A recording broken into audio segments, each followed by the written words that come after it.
Hello YouTube modelers, welcome back to my channel. I want to thank my viewers and subscribers for tuning in. This is going to be a quick video. I just want to finish up on my previous video when I had trouble with the radio control transmitter and receiver. So I returned that and I ordered a more expensive one. Everything seems to work. Everything is installed and soldered. I also bought a 3 battery tray, so we have a little bit more power than 2. And the SMD lights, I have a separate power source so that it wouldn't be interrupted or interfered when the motor comes on. So let me put everything back together and I'll be right back. Alright, so now the hull is assembled. I think there was a little bit of a clearance issue because you notice there's a little bit of a crack. So I think a little bit of the motor is hitting, but that's very minor. So let's see it in operation. I'm going to turn it on. The switch underneath. The red receivers underneath should come on.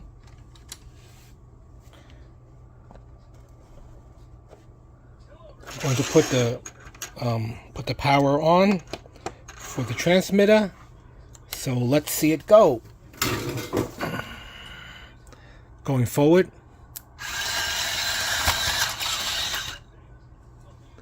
A little hard to control. Okay, it fell off the desk. So that's not good.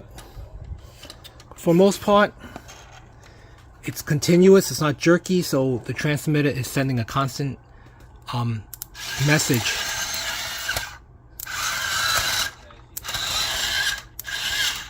Which is good.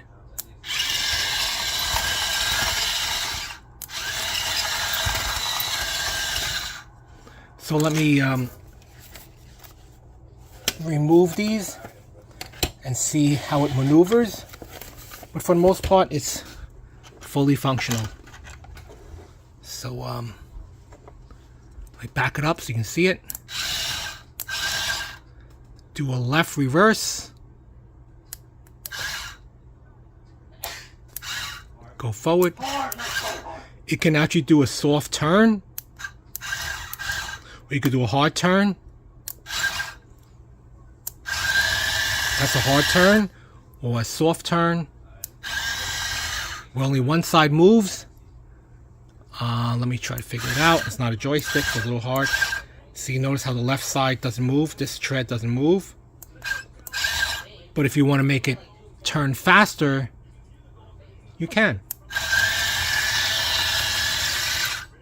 Okay? Full forward. Full reverse, slight turning while going forward, reverse,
So that's it.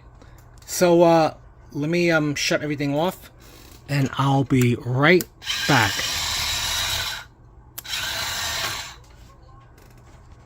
So in hindsight, I just want to say that in summary, I'm glad that I was able to get it going. But it does require fresh batteries, especially for this unit, the receiver, because it has to receive the signal and also power the 2 electric motors.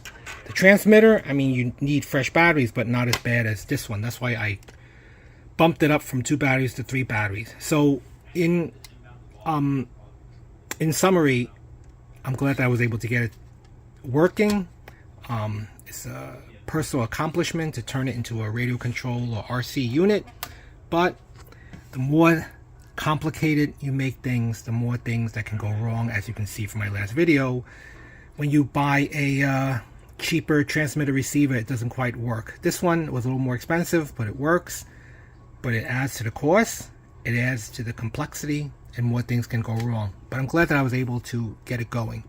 But one big con about turning it into an RC is the battery consumption is tremendous. So I'm using 5 batteries here, when all the other previous motorizations I only use 2 batteries.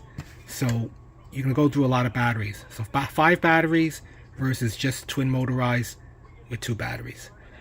I don't think I'll be converting any more RC unless I get the Tamiya Mark IV British tank, the motorized one that was used during World War I as a trench crawler. But other than that, I think any future retrofits will basically just be a simple twin motor with 2 batteries, just to keep it simple and battery consumption to a minimum. So I'll have pics at the end, but I do like the SMD, especially when I put a separate power source now, so you can see the light. So that's pretty cool. So I'll have pics at the end. Thanks for watching.